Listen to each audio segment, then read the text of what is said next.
Hello, and welcome back to Theories with Attakrus, continuing on with episode 4. So let's just get right to it.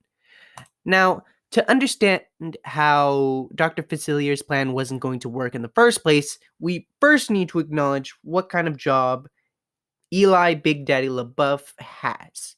Now, according to his profile on DisneyFandom.com, Eli LaBeouf is a sugar baron and king of the Mardi Gras parade for 5 years. Now, being king of a parade doesn't really count, but let's look at the sugar baron part.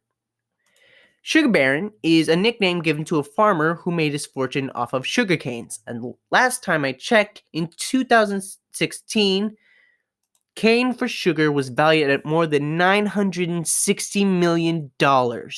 Wow, that is a lot of cash. Now, ironically, as big as this number is, and considering the fact that this is the 1920s, Dr. Facilier,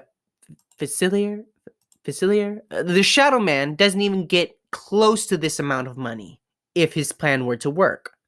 Why? Well, picture this. During the Mardi Gras parade, Prince Naveen, actually Lawrence, is about to kiss Charlotte LaBeouf with Big Daddy LaBeouf beside his daughter and with the Shadow Man on a nearby rooftop waiting for the couple's kiss. The couple kisses, Shadow Man takes a stab at Big Daddy, literally, and Big Daddy falls off of the parade float onto the cold street of New Orleans and dies. This assassination would not have been too successful. The Princess and Frog takes place, again, during the 1920s, a time where voodoo magic was rising in the US, especially in New Orleans. And according to the film, Dr. Facilier just so happens to be the only Shadow Man in New Orleans. Ironic.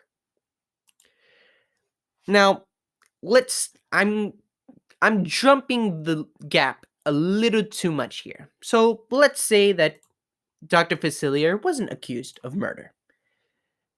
Big Daddy dies, and the marriage between Charlotte and Naveen, who's again Lawrence, was successful. Lawrence easily has access to the LaBeouf fortune and possibly the LaBeouf Sugarcane Company.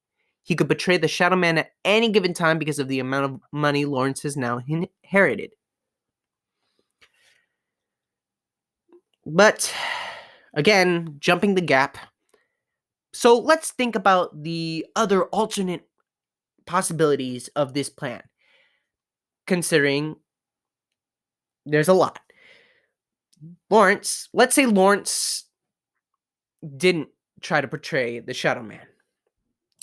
Obviously, the Shadow Man is going to want his money or attempt to kill Lawrence. Regardless of either one of these, Dr. Facilier still doesn't have access to the LaBeouf fortune either way.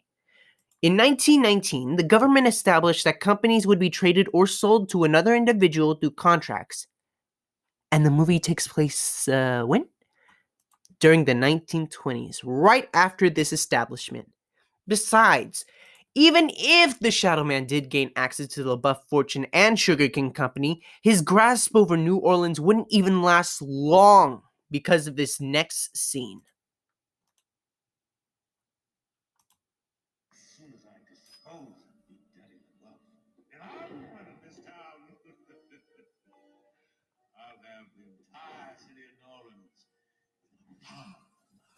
Now watch this. And you have all the wayward souls your dark little heart's desire.